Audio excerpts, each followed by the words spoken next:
Sometimes the breaking point isn't when they forget your birthday. It's when they forget you were sitting right beside them all along. You don't become invisible with age. You just need to stop shrinking to fit in the lives of those who never truly saw you. For 67-year-old Elaine Montgomery, life had become a series of muffled silences. Not because she lacked words, but because no one seemed to listen anymore. It happened on a sunny afternoon in Charleston, South Carolina. The kind of day where the sky stretched out like a painting and cicadas hummed lazily in the heat. Elaine had just stepped out of the gas station convenience store with a small iced tea and a half smile on her lips. But when she walked back to the parking lot, the family van was gone. Gone at first. She thought maybe they'd circled the lot. Maybe her son Ethan and daughter-in-law Kayla were playing some kind of joke. She laughed a dry, uncertain laugh that died quickly in the breeze. 10 minutes passed, then 20. The iced tea in her hand began to sweat as much as she did. Her phone had been left in the queue folder, a habit she never used to have before. She started trusting others to keep track of things. A quiet dread crept in. This wasn't a mistake. This was a message. Before VUCA continuer, inscriva se no canal. Curta esse video e compartilho.com, quem precisa uvia essa historia. O que voca, ver aqui, mais do que drama, uma jornada devre encontro.com. A propria vida, Elaine sat on the curb. The sun pressing into her skin, her purse pressed tightly against her chest like armor. People walked by. Few offered. Curious glances, but no one asked if she was okay. That part hurt more than being left behind. She realized something chilling. It wasn't the first time she'd been left behind. It was just the first time it was so literal. Hours later. When Ethan finally returned with a nonchalant, "Oh, there you are," Elaine didn't ask where they'd gone. She didn't cry. She just got in the car, lips tight, heart burning. Inside her, something had shifted, not cracked, not broken, but opened. That night, in the guest room of the Airbnb she had paid for. Again, Elaine stared at the ceiling fan as it spun in lazy circles. The walls were thin. She could hear Kayla complaining that Elaine had overreacted. Ethan's voice was quiet, passive. As always, she thought about how she used to laugh. Full-bodied laughter that came from her belly and shook her shoulders. She used to dance in the kitchen while baking cinnamon rolls. Now she moved quietly through life, careful not to disrupt. Not to exist too loudly. Elaine remembered the day her husband passed away 10 years ago. Ethan was there. Kayla wasn't. That was the first time Elaine felt herself becoming a utility. Not a mother, not a woman, just a placeholder. A free babysitter. A backup plan at dawn while the others slept. Elaine packed her suitcase. She didn't leave a note. She ordered a ride to the Palmetto Hotel. It's the most elegant hotel in Charleston, one she had admired for years but never dared to enter. "That's not for people like us," her husband used to say. But Elaine wasn't us anymore. She was herself, and she was done asking for permission to live. The concierge greeted her with a smile that didn't hide curiosity. A woman. Her age, traveling alone, wearing the same floral blouse she wore in church every Sunday, walking in with a quiet fire in her eyes. She booked a suite with a balcony. It overlooked the city and her old life. She ordered room service, shrimp and grits, with a glass of white wine. She ate barefoot, with a napkin tucked into her collar, watching the sunrise splash gold over the harbor. And for the first time in years, Elaine felt hungry for something real. When Ethan called, she didn't answer. When he texted, "Where are you?" she read it but said nothing. She was done being located, managed, scheduled. Instead, she called her lawyer. She hadn't spoken to him in a while, but the man remembered her.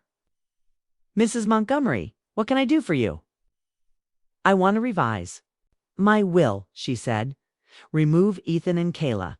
A pause. "Are you sure?" "I was left behind in a parking lot yesterday," she said calmly. "I've never felt more certain." Later that day, Elaine sat on the hotel bed, flipping through old sketchbooks she'd brought from home. Before her marriage, she'd studied fine arts. She used to draw for hours, losing herself in shades of charcoal and whispers of color. She hadn't picked up a pencil in over 30 years. She sketched a tree alone in a field. With roots cracking through the soil, there was pain in the drawing. But there was life, too. Elaine decided she wasn't going back to that house. Not to sleep, not to cook, not to be needed. Her name was still on the deed. She paid the mortgage. 'Twas her home. She was going to take it back. Tomorrow, she'd change the locks. Elaine stood at the front door of her own house like a stranger. It was early evening when she arrived, the air thick with humidity and the smell of blooming gardenias. She ran her fingers across the smooth brass of her new house key, feeling its weight like a crown. She'd called a locksmith the day before, instructed him to change every lock, every code. Make sure it's secure, she'd said. What she really meant was, make sure no one can walk over me again. When the key turned, the door opened without resistance.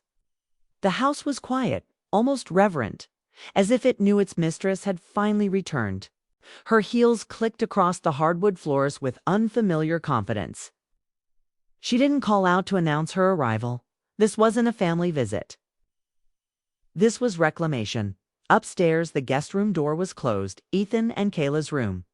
Elaine took a deep breath and knocked once, firmly. The door opened to reveal Kayla, wrapped in a robe, phone in hand, face full of irritation. Elaine. "We thought you were dead or something," Kayla snapped. "No," Elaine said softly. "Just invisible." Ethan appeared behind her, rubbing his eyes. "Mom, what are you doing? You can't just barge in here." Elaine looked at him. Really looked.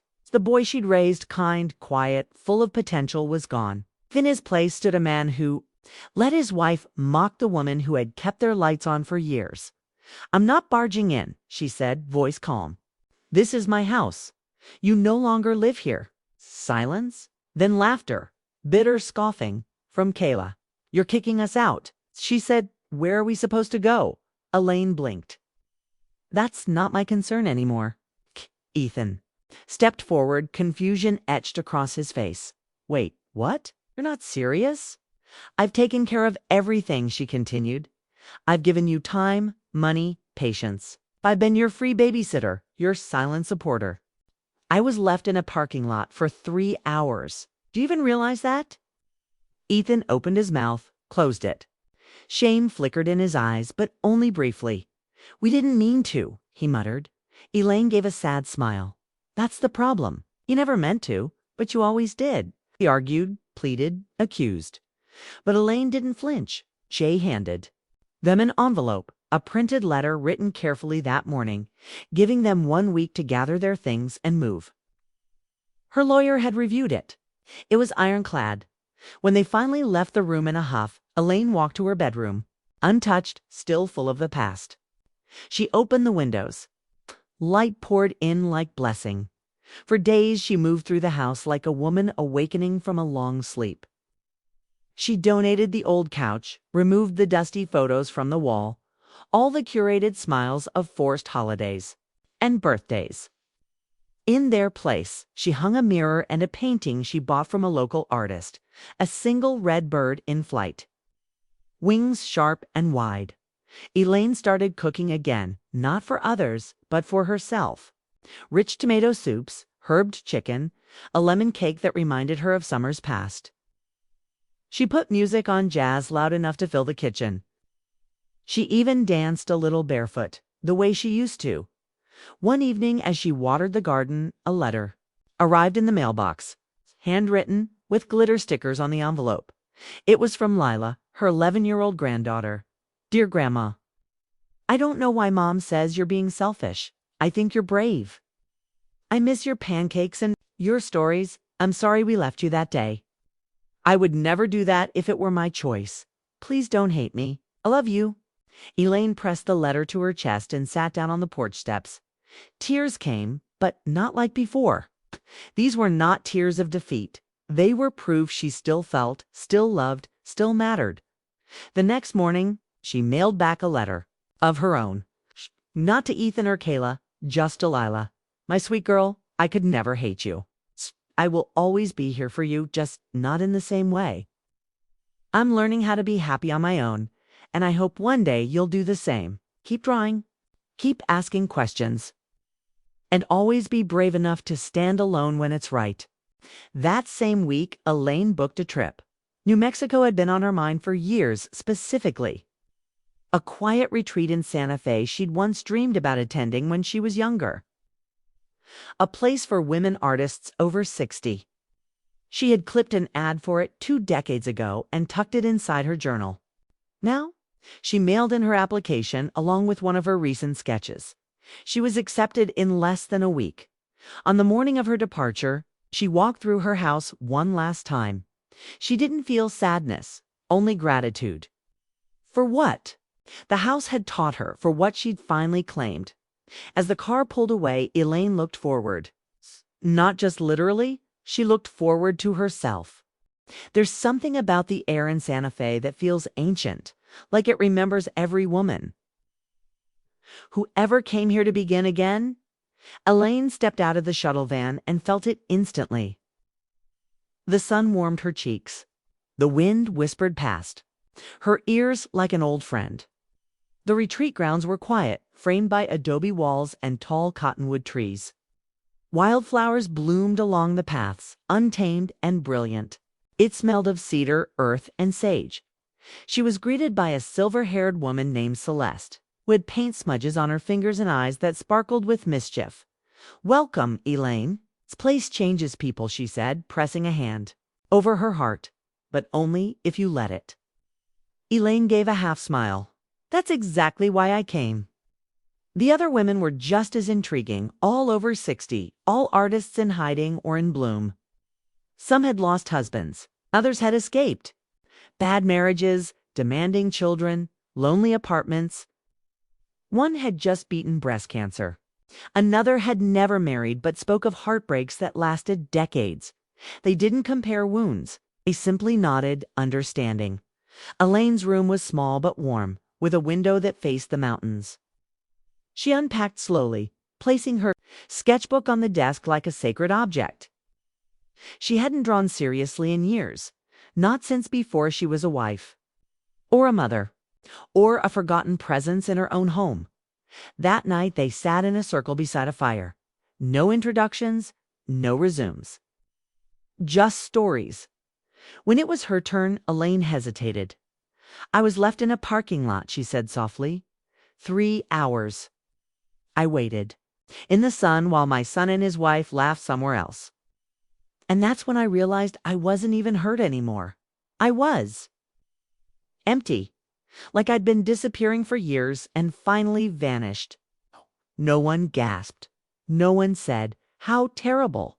They just listened. "I used to think my value came from what I could give," she continued. "Money, time, care, but they never saw me. Not really.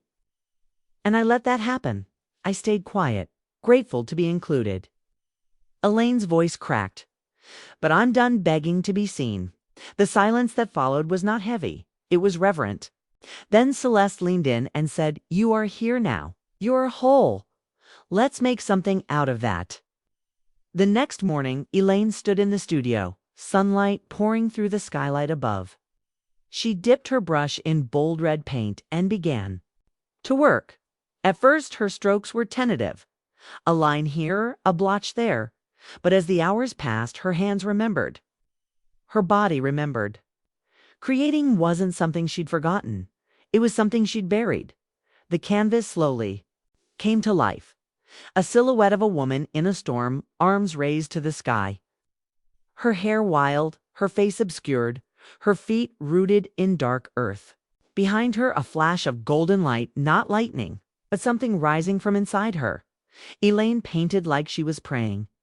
Each day brought something new. Movement classes at sunrise, riding circles under the stars, silent lunches where women looked each other in the eyes and didn't speak, but said everything. One afternoon, during a clay session, Elaine molded a small sculpture of a woman holding a cracked bowl. When asked what it meant, she said simply, "It's me." Holding what's broken, but still offering it with both hands. On the fifth day, Elaine received another letter, this time from Ethan.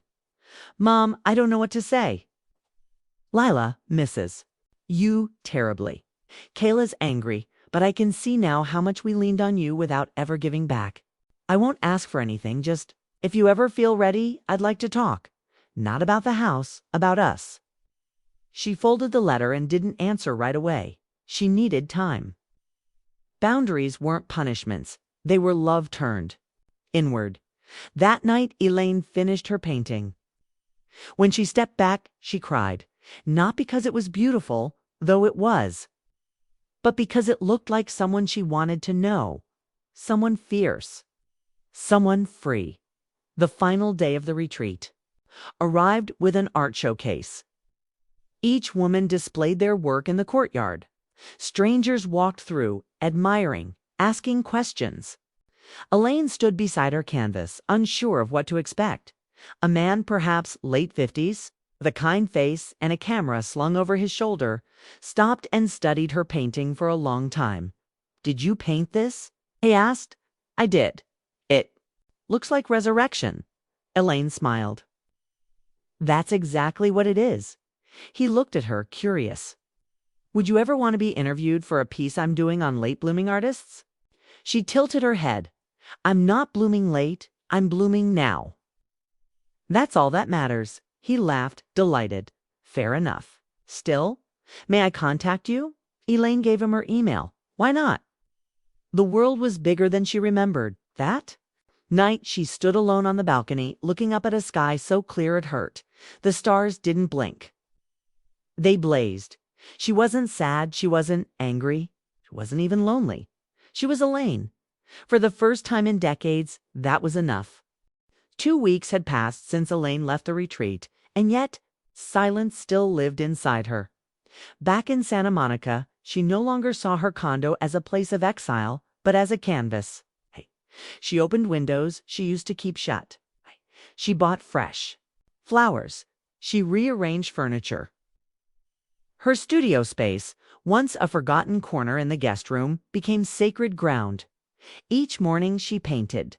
Not to prove anything, not for praise, just because it brought her peace.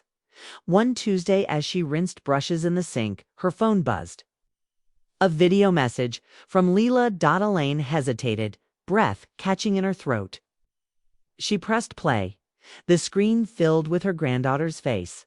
No filters, no performance. Just raw, red-rimmed eyes.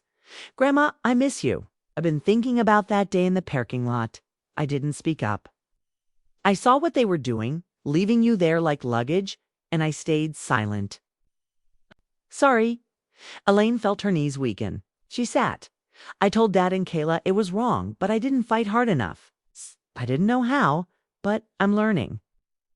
I joined a campus group for women's advocacy. We talk about boundaries, about power, about what we inherit and what we have to change. I want to be different. She paused, wiped her eyes. I love you. Not for what you give or how much you help. I love you because you're the strongest woman I know. If you ever feel ready, I'd like to come visit. No expectations, just me and you. And maybe some paints. Elaine clutched the phone to her chest. This wasn't manipulation. It wasn't guilt. It was growth. That weekend, she replied with a voice memo. Her voice was calm, strong, clear. Leela, thank you for your courage. I see your heart. I'm open to reconnecting slowly. On new terms. Let's begin again, like artists. With blank canvas and honest strokes, they planned a visit, just the two of them. No Kayla, no Ethan. Elaine wasn't ready for that. Not yet. Boundaries weren't walls. They were garden gates. Some people would never walk through again, but others. They might learn to knock in the meantime. She received an invitation. Celeste was curating a traveling art exhibit titled Women Who Vanished and Returned. Elaine's painting had been selected as the centerpiece. She stood in a gallery in San Francisco months later. Watching strangers study her work, some whispered, some stared silently. Others wept. She overheard a young woman murmur, "It's like she came out of the fire, not burned, but lit up from within. Elaine didn't interrupt. She just smiled. She was no longer chasing relevance. She had become resonance. That night, back at her hotel, she ordered room service, something decadent. She turned on music she hadn't heard since her 20s. She danced barefoot, laughing. Then came a knock. It was the photographer. From Santa Fe Thomas, he'd emailed days earlier saying he'd be in town and would love to catch up over coffee. Elaine had agreed cautiously. Now, here he was, standing in the doorway with 2 cups and a hopeful smile. "I didn't want to assume you'd remember," he said, handing her one. Elaine accepted it. "I don't forget kindness." They sat on the couch talking for hours. About art, about regrets, about how the second half of life could be richer than the first if you dared to live it. He didn't flirt. He didn't push. He simply saw. Her. At one point, he asked, "Do you ever miss them? Your son?" The old life. Elaine looked out the window. "I miss who I hoped they'd be. I miss the illusion that love would protect me from being discarded. But I don't miss losing myself. I'll never go back to that." He nodded. "That's not bitterness. That's clarity." She turned to him. Exactly. They parted that night with a warm hug. No promises, just possibilities. Elaine flew home the next morning with a sketchbook full of ideas and a heart that no longer trembled in the presence of silence. When Leela visited weeks later, Elaine opened the door without fear. The girl looked nervous, older. Somehow, Elaine wrapped her in a long, steady hug. They spent the afternoon painting on the balcony, sipping herbal tea, listening to Nina Simone. Lila said softly, "I want to become someone you'd be proud of." Elaine looked her in the eye. "You already are."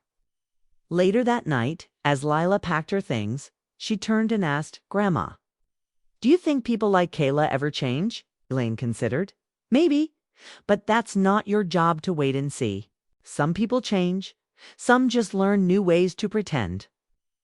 The real question is, do you trust yourself enough to walk away when they don't?" Lila nodded slowly. "I'm learning too." Elaine kissed her forehead. "That's enough for today." Lila left. Elaine walked into her studio and began a new painting. A girl and an older woman standing back to back, both looking forward. The girl held a match. The woman held a torch. She would title it Legacy.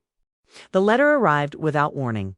Notary's office. Subject: Contestation of inheritance. Elaine held the envelope like it was a snake about to bite. She didn't need to open it to know. It was Ethan and Kayla. They had discovered that they had been cut out of the will. The next day, she was called to an out-of-court mediation. Despite her anger, she agreed to go. Not for them, but to say out loud in front of witnesses what had been screaming inside for years. The room was cold. The walls were white, as if they wanted to erase the blood of history. Ethan walked. In first, tie askew, eyes puffy. Kayla followed, flawless and icy. Elaine looked at them. Not with resentment, but with the calm of someone who had already died inside and been reborn. The mediator began with formalities, but Elaine raised her hand. "Before we begin, I'd like to say something." The mediator hesitated, then nodded. She turned to her. "Son, Ethan, I gave you everything. My money, my time, my trust. And when you chose a partner who treated me like debris, I stayed quiet for you. I let you use my home, my name, my presence. And what did I get in return?" She stopped. The silence was heavy. 3 hours alone, in a parking lot. "That's all I was worth." Ethan looked down. Kayla crossed her arms. "Removing your name from the will wasn't revenge. It was respect. I will not leave my legacy to those who abandoned me while I was still breathing." The mediator cleared his throat, trying to get back to the agenda. But Elaine continued. "You will not contest this, because you don't deserve it." Kayla snorted. "We built that home together. I handled renovations, paid bills." Elaine raised her hand. "You occupied the house. You didn't build it. You drained it." Like a leech, the tension was cutting. Ethan murmured, "Mom was struggling. I thought you were okay with helping." Elaine leaned forward. "I wasn't. But I thought maybe, just maybe, you'd notice how tired I was, how invisible I felt. But you didn't." She then took a folded sheet of paper from her bag. 'Twas a copy of the New Testament. "Your names are not here. My house will become an art center for senior women. My accounts will fund scholarships for girls who want to paint their way out of silence. And whatever's left, Lila will get, 'cause she saw me." Kayla stood up, stunned. "This is theft," Elaine replied calmly. "No, this is reclamation." The mediator cut the session short. There was nothing more to negotiate. As he left the room, Ethan touched his mother's shoulder. "Do you really hate me that much?" She looked deep into his eyes. "No, I don't hate you. I mourned you. There's a difference." In the taxi ride home, Elaine cried, not from pain, but from release. In the days that followed, she finalized the documents. She transferred the deed of the house to the NGO. She made donations in the name of her mother, her sister, and all the women who, like her, were left behind. She burned old photos. She kept only one. Lila, at age 5, covered in blue paint, smiling. On a warm Sunday afternoon, Elaine received a voicemail. It was from Thomas. "I know this is last minute, but I have an extra ticket to an art and poetry night in Big Sur. Bonfire, live readings, ocean views, you in." She smiled.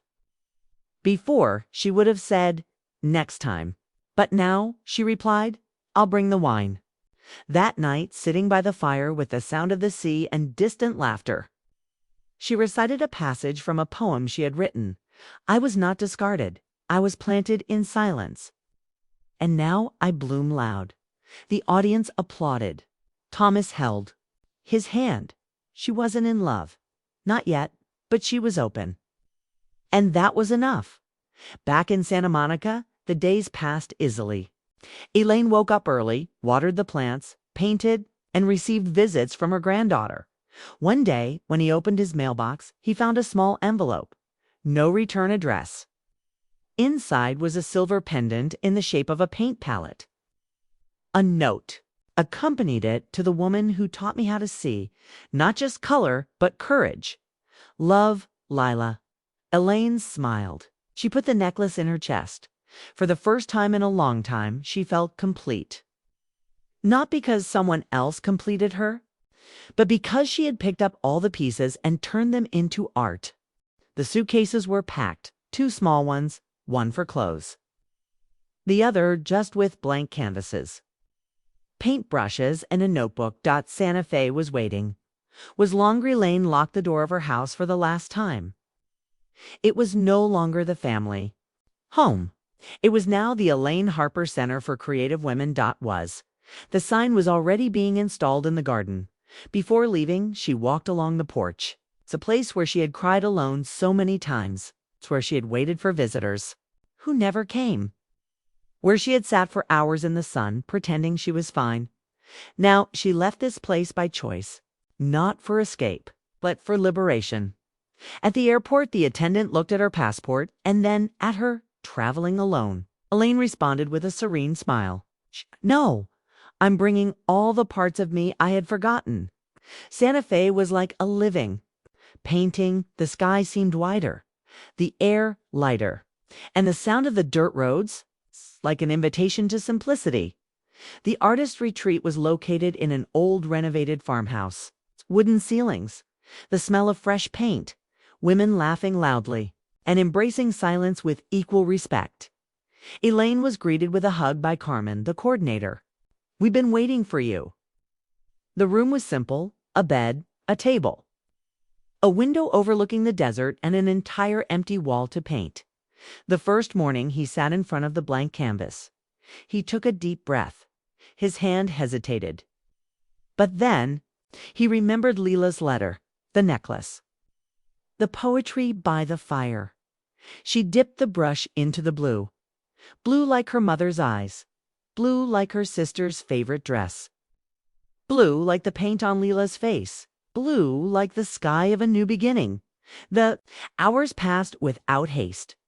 With each stroke, she released memories. The painful ones, with respect. The happy ones, with longing.